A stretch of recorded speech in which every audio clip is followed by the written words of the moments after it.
raining down, all of which I only had access to in fantasy. At Bambi's, everyone hooked up, and it was fine and casual, and they dealt with themselves. City people were so good at hiding their hearts, as if the goal wasn't always to reveal it at some point. And in the streets, people went about their business on Ronsi, buying groceries to bring back home, pleasant and hanging on to composure and life with grace. And there was nothing particular about my difficulty, my trepidation at spilling over, except sometimes I felt desire for something intangible. Felt it so acutely that I thought it might split me open. And I was worried about it, the space that it took up inside of me, the way that it had the ability to light upon other people even if it had nothing to do with them. And I didn't want to freak anyone out. Why was there such an intensity bordering on ugliness in my desire? It certainly felt that way. One thing is that growing up, I was always scared of my mom dying. Long before she actually did. Long before I had reason to worry. Growing up, I felt a space inside of me that turned itself ugly late at night, or in strange and bereft moments of nothingness. Desire is like fear, in that they both take up what hasn't happened yet and let it consume the present. Maybe, then, my desire and my fear got all tangled up over and over late at night, enough times that they became difficult to separate. As a kid, I became bent on the tragedy of my mother's potential death, the no-good outcome, because, really, the only way that I could avoid my mother's death was through my own death, a possibility that provided me only initial comfort. I never felt suicidal. It wasn't like that.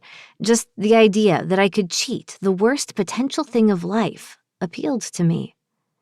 At first, I felt comfort in this easy out until I really thought about it.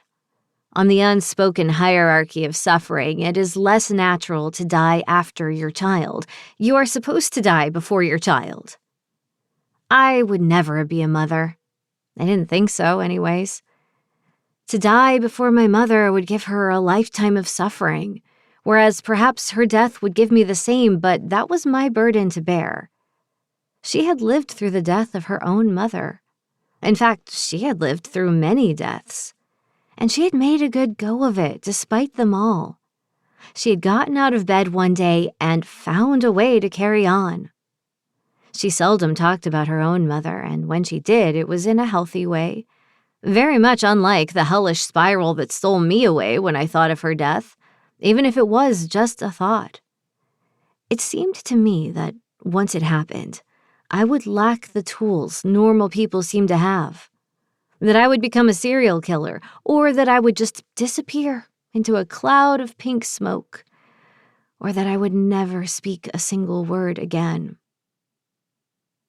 I never told her any of these things, because they were intense thoughts that would have brought her misery and discomfort.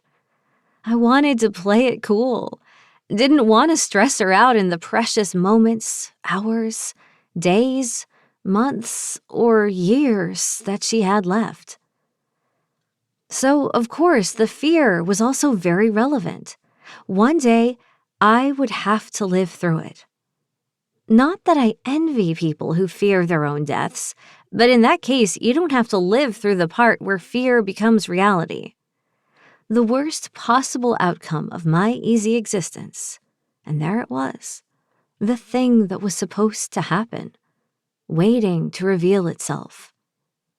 In outliving my mother, in living through her death, I would not become a hero, and it would not give me beauty.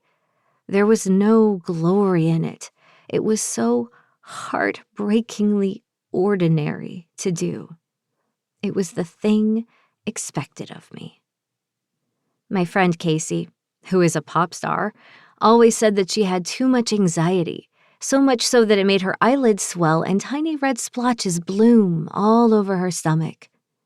She could barely exist through and around her anxiety, and then one day, the doctor put her on a medication that took it all away. Whereas before she would go